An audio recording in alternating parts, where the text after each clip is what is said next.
Just make sure we got the question. Logically, what is it about the attributes of God that makes it logically impossible for him to sin?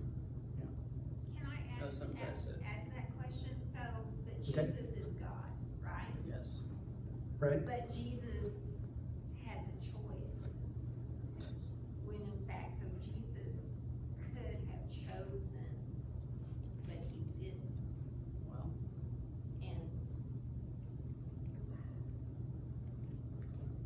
And I have some thoughts, but if you want to... yeah, so that was what I was saying earlier about logical impossibilities. So I briefly mentioned kind of the answer to your question, but let me try to articulate it differently. God is morally perfect. That's an attribute of God, is morally perfect. So if something is by definition morally perfect, then I would argue such a being cannot do something morally imperfect. Otherwise, it's not a morally perfect being to begin with. So yeah, hence not God. Right, so by definition, God cannot do something that is morally imperfect, given that he is a morally perfect being by his very nature.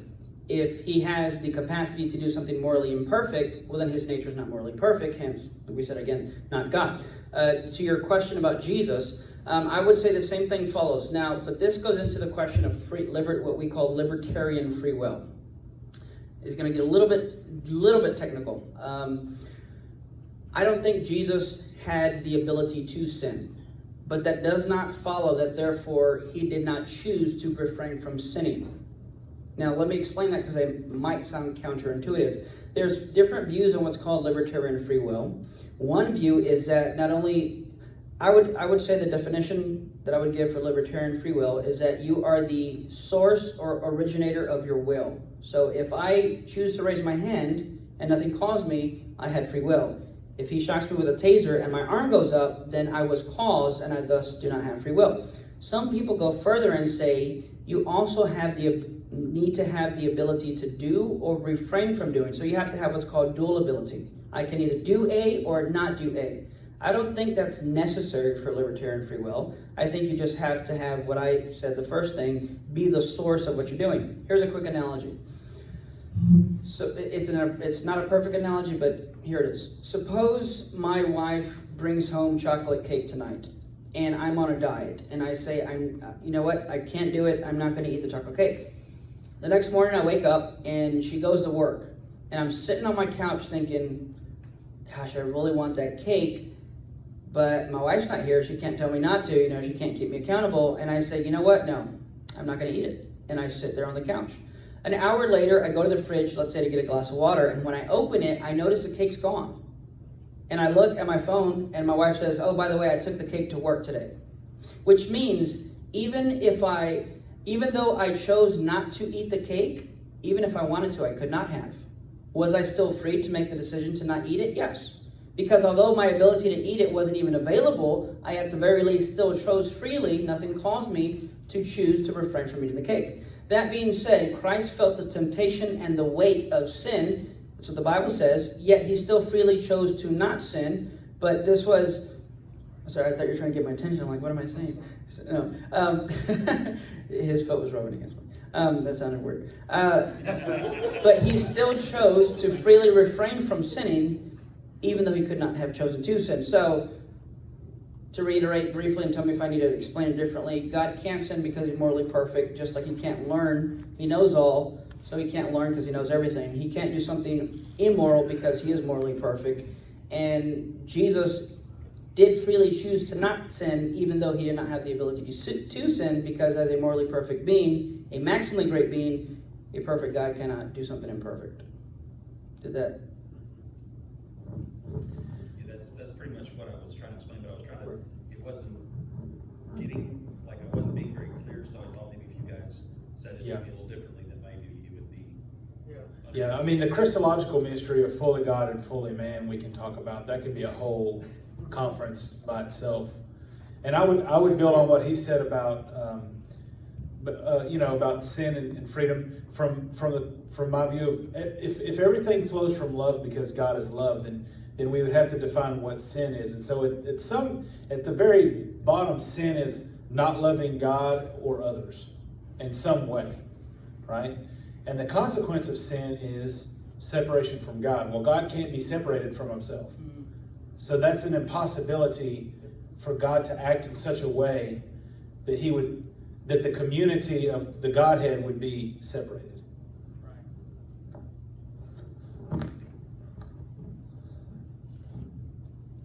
Inadvertently, I'm going to have to get into the Christological natures a little bit.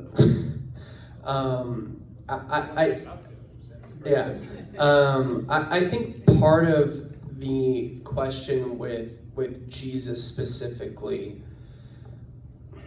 there is a difficult portion that in order to answer that question, we also have to address why was Jesus baptized? I think that there is a sense apologetically that if we're going to answer the question of the relationship between Jesus and sin, we also have to address the question between Jesus and baptism, because baptism in that time period was a repentance of sorts. If I'm remembering my history correctly, it was something that was supposed to cleanse the body ritually from the impurities of sin.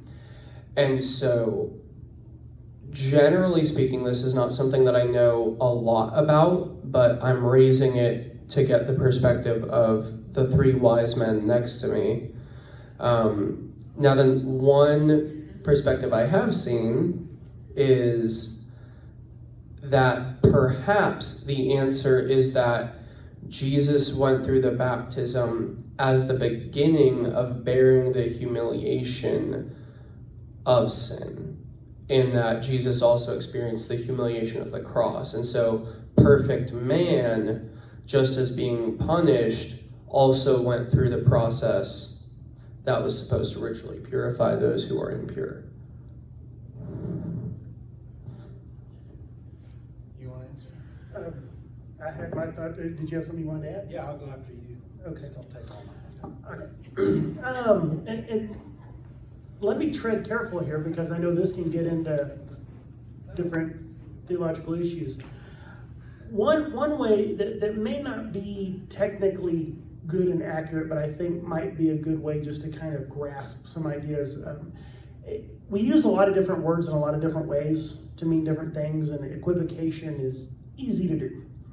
So it might be beneficial, if not, just ignore me, to understand the distinction between can and would. So there's things in God's nature that he will never do. Does he technically have, is it within his power to accomplish? Technically, yes, but it would never happen. So the idea of, whenever people say, well, if we have free will, won't we sin in heaven? Well, we might have the ability to choose to do it, but we're not going to.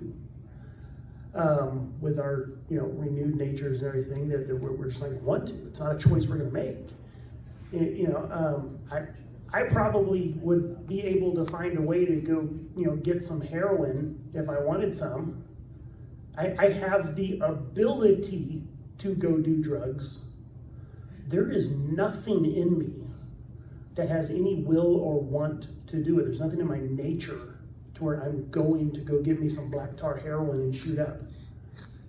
So whenever you say, can God sin? Is it a question of, does he technically have the capability of making an action happen?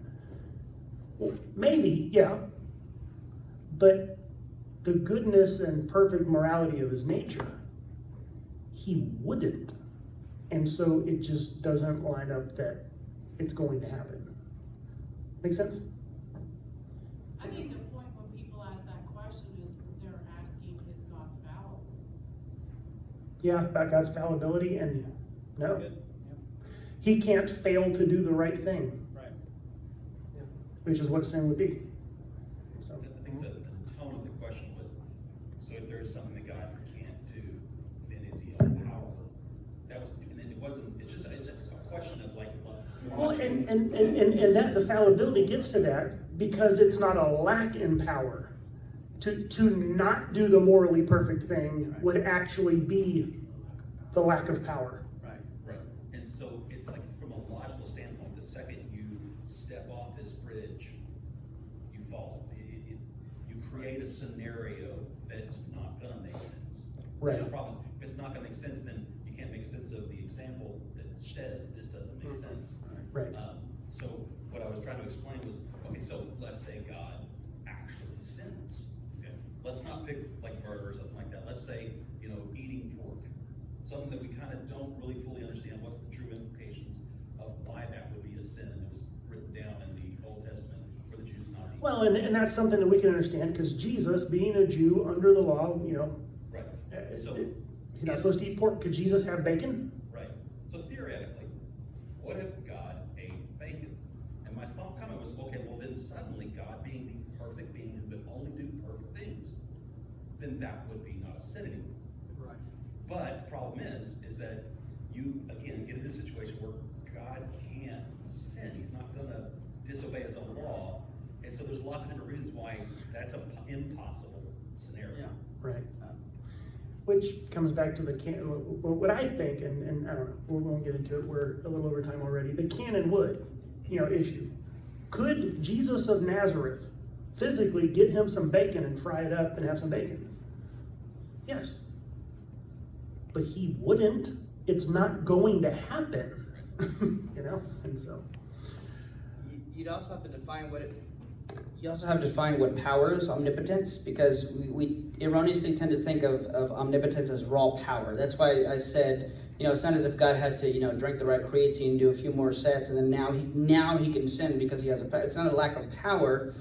So when we think of omnipotence, it's the best way to define it is God can do anything that is logically possible. God can do anything that power can do. Logically speaking, power cannot do something illogical by definition, because it's not a logically thing that can be done. So again, it's not. So when we think of God's omnipotence, it's not in terms of like strength or physical brute force. It's in terms of what is actualizable and what is not. Can God make a square be 3 points instead of 4? Well, no, because it's no longer a square. It's now a triangle. And you say, well, then that means he's not all powerful. No, it just means it's an illogical question, so to speak. That's a little easier to kind of wrap your mind around as opposed to the other thing, but they kind of go hand in hand together. So yeah, God can do anything that's logically possible. And I would say sin is really the result, usually because of something we lack, and we do something immoral to try and gain what we're lacking. So adultery is gaining something that you lack, so to speak. God lacks nothing, so I would say he couldn't sin, just like he lacks no knowledge, therefore he can't learn. Hear my cry for truth, my cry for truth.